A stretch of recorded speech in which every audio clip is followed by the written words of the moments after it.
Kids who seem afraid of failure aren't really afraid of trying something and not getting it right.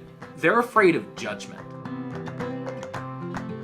I'm Mackenzie Price, and welcome to Gifted Minds Beyond the Classroom. Today, we are talking about the F word. It's a word that sounds terrible, and we hate to see our kids use it. It's painful, and it seems like gifted kids are specifically wired to be extra scared of it. I'm talking about failure. Failing is a natural part of life, and I think it's actually a good sign that we're allowing ourselves to be challenged and do big things. But gifted children are so used to being good and smart that they often develop such an aversion to the idea of failing that they sometimes hold themselves back. My guest today is Fish Stark. He is an expert in child development and is passionate about helping kids develop life skills that will enable them to be great global citizens. We spend time talking about failure and how we as parents can help our kids deal with it and encourage them to lean into opportunities that are just outside their comfort zone. I'm excited for you to hear our conversation. And at the end of the episode, I will give you 3 takeaways that will help you crush this parenting thing. So check it out as we go beyond the classroom. Fish, I am thrilled that you're here. Thank you so much for coming on the show. And thanks so much for having me, Mackenzie. I am equally thrilled to be here with you. So I have a feeling that you were a formerly gifted kid given your resume. You went to Yale for your undergrad, you went to Harvard for your graduate degree in child development. Now you lead a team of experts and education specialists. And I am a huge believer that life skills is something that is so important to develop. And unfortunately, a lot of schools aren't necessarily doing that very well. I also think that especially for gifted kids, the life skill of failure is one of those muscles that is really underdeveloped and is something that gifted children kind of need more experience on how to deal with failure. What's your take on that? Thanks, Mackenzie. So here's the problem that we're seeing. Kids need to fail, but many of them are scared to, which means they take way fewer risks. And this is doubly true for gifted kids. We know that you can't succeed without failure. It's just impossible. Failure is a really important part of mastery learning, which I know is something really important to your philosophy at GT School. If you want to develop expertise in any field, you need to not just know what works, but you need to know what doesn't work and why, which means you need to have experience with things not working. So going through that process of failing and trying again, that cycle of resilience, it's an important muscle for kids to strengthen when they're growing, because that's what keeps you going through tough challenges. Absolutely. You know, at GT School, when we started that program, it was very important for me to think about creating an atmosphere that allowed kids to feel uncomfortable in a place where they felt safe. And that was the truth as well when I started an in-person alternative education school in Austin called Alpha back in 2014. We wanted to make sure we had an environment where kids really felt empowered to take risks and challenges. And that's important because I've heard from a lot of former gifted kids for whom the transition to college was incredibly hard. They'll say things like, I was acing everything, and then I just wasn't. And that would send them into a tailspin because they'd never had practice rebounding from failure before. They'd stayed in that comfort zone all their life and not built that skill of knowing how to operate outside of it. I think we even see that with high school students. I think especially with gifted kids, you get kids who floated through elementary and middle school, and then when they get into that more competitive environment, suddenly they're like, oh, I don't know if I want to take the risk of suddenly not being viewed as good as I was in the past, and so they kind of check out a little bit. It's really an issue that happens quite early. And I think you hit the nail on the head here. Kids who seem afraid of failure aren't really afraid of trying something and not getting it right. They're afraid of judgment. They're worried that the consequence of failure is that they'll be disconnected from the people around them, that people won't like or trust or care about them as much. And, you know, that's enough to steer a kid away from anything where they think it might be possible to fail. Even though, like, you and I know, as the grown-ups who care about them, that this is not true, if an 8-year-old feels that the love and approval they get is because they get things right, and that is something that a lot of gifted kids believe without anyone ever telling them that, they're not going to want to put themselves in a situation where they can get anything wrong. If they're saying to themselves, I'm only as good as my successes, and whether I fail or succeed affects how people view me, then what that means is that every challenge gets transformed into a threat and every failure just feels like a catastrophe. I think this is so true for gifted kids especially, who really feel like their identity is tied to that label of being smart and good. But when do you think this fear of failure develops?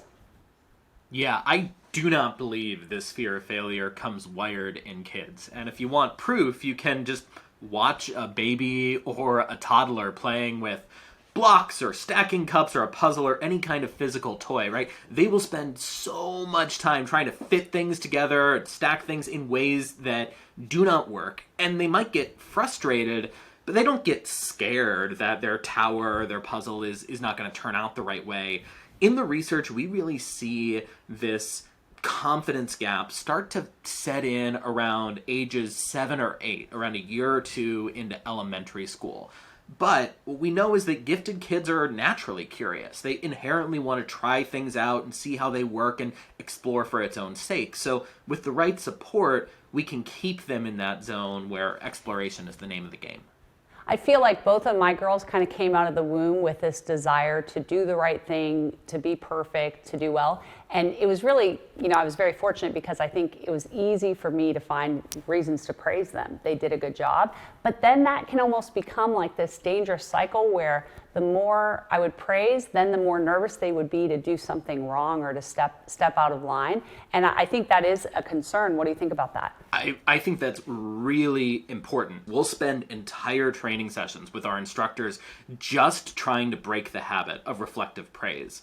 And that's hard because we want to praise kids because we want to let them know that we care about them and we appreciate them and we think they're special and awesome. But what we have to realize is that nonstop praise, especially praise that's focused on outcomes, it undermines their success.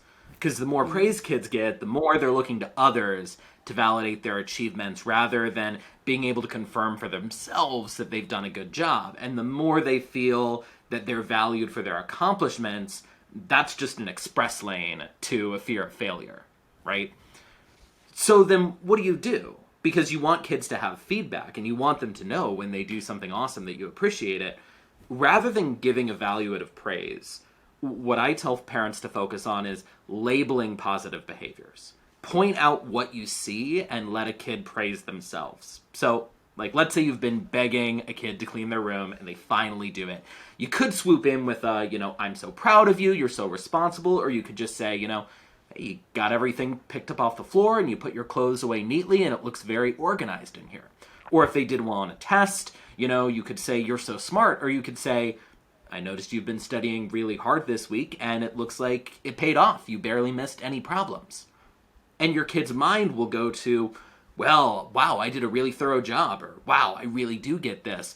Because you've given them the evidence to help them draw that conclusion for themselves rather than doing it for them. And over time, they'll develop a stronger self-concept from that than from getting praise. And that strong self-image is what's going to help them feel less threatened by failure. And to be clear, kids need a lot of affection. I'm a believer you can never tell a kid you love them too much. There's no diminishing return on hugs. And that's actually the point, right? Kids need to see your affection as a constant that's not connected to what they do or achieve so that they can feel safe to take risks and fail. And I think that, especially if this is what we were raised with, sometimes it's easy to default to using praise as a form of affection because that's what we want to give to our kids. I'm not saying that that it's damaging to ever praise a kid or that you should never do it. When you do praise, it helps to praise for effort and not outcomes. And a little hack that I've found as an educator, a benefit to praising more sparingly, is that when you do praise, then it cuts through the clutter and it actually hits. I've been trying to get better at that in recent years. And what I've found is that, especially as my girls get older, they're 17 and 15, if I can just kind of be there to be a sounding board and not immediately label whatever's happened as, oh, that was a great job, or this happened, or you did this, these teenagers will start speaking more. And I think they learn to identify oh, here's what went well, here's what was hard, here's all those types of things. How would you help us as parents to really help kids, again, exercise that muscle of failure? What tips do you have for them?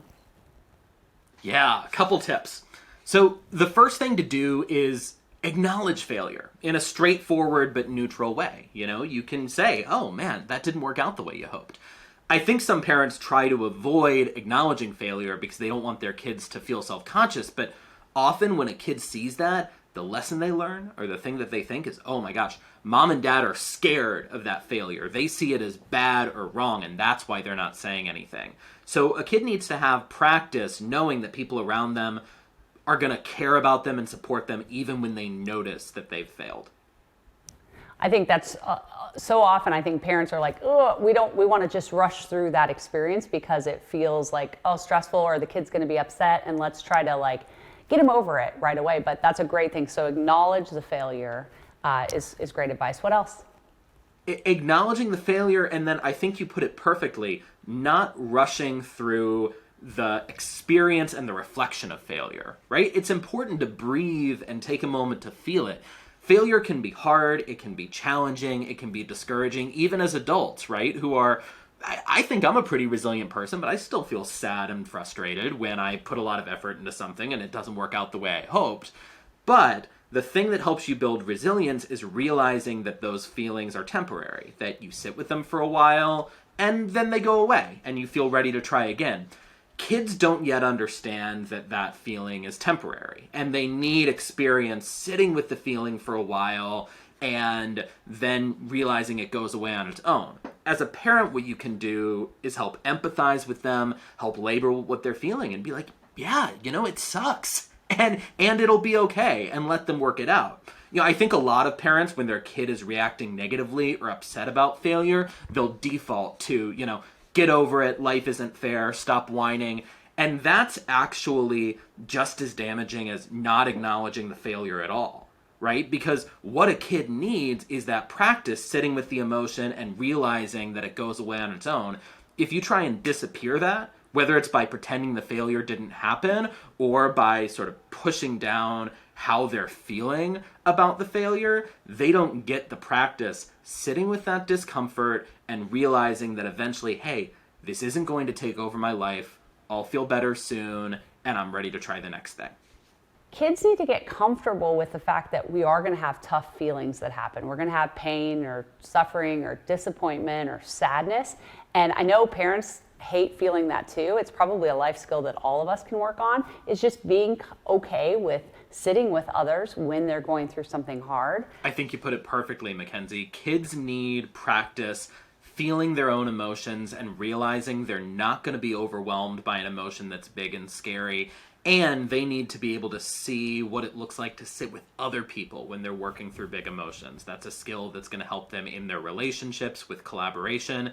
If they get the sense that, oh, mom and dad are scared by my big emotions, it's going to make it harder for them to be able to deal with them on their own without a sense of fear or overwhelm. So just that sitting with them is a real gift. And then once a kid has had that moment to feel the sort of weight of disappointment or sadness, and some things roll off kids' shoulders, right? But a lot of things don't. And it's very hard to predict sometimes what will and what won't. So the third thing to do is to look for insight.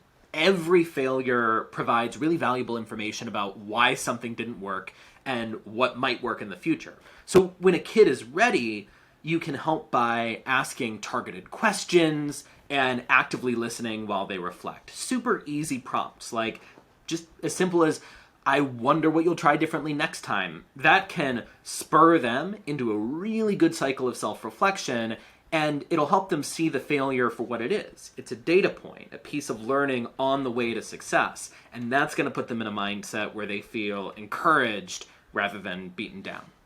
Another thing you can do in that vein to help is look for the positives in a failure. Because, kids are black and white thinkers. They tend to see things as all good or all bad, especially in elementary age.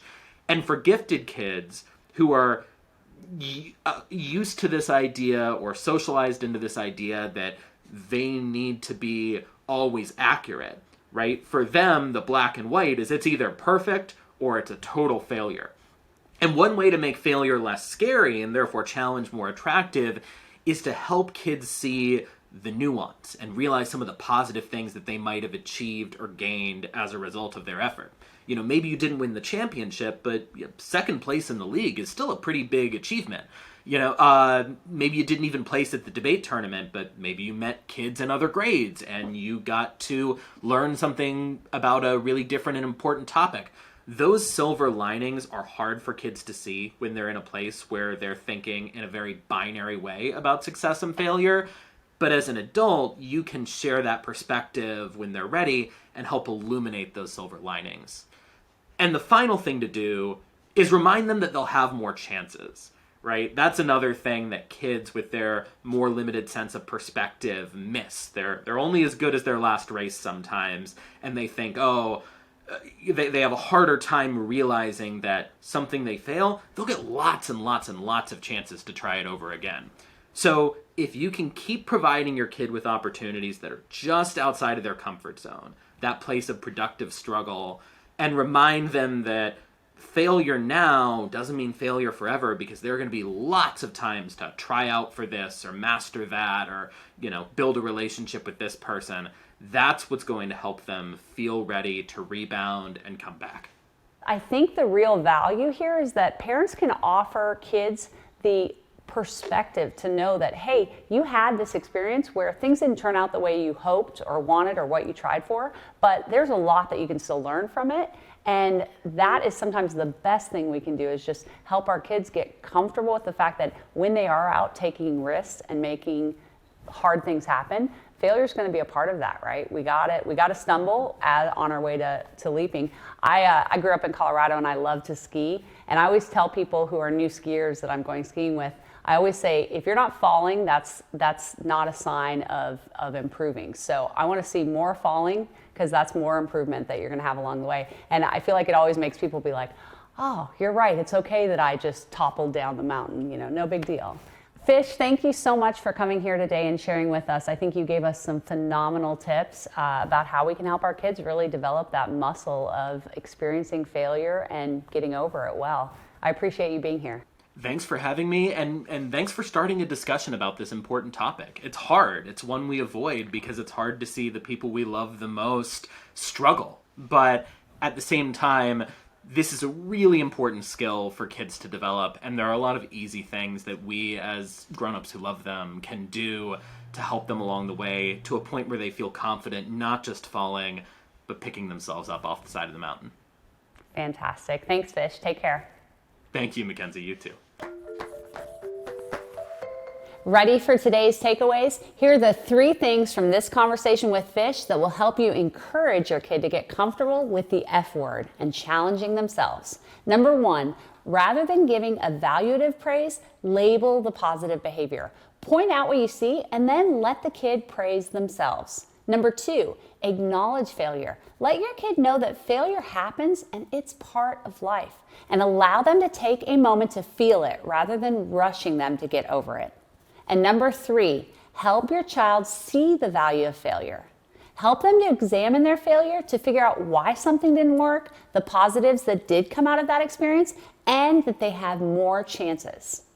And for all of your friends who can relate, tell them about Gifted Minds. Check us out on YouTube or your favorite podcast platform and leave us a review. Let's go crush this week. If you're finding this conversation about parenting helpful, hit subscribe so you never miss an episode. Thanks.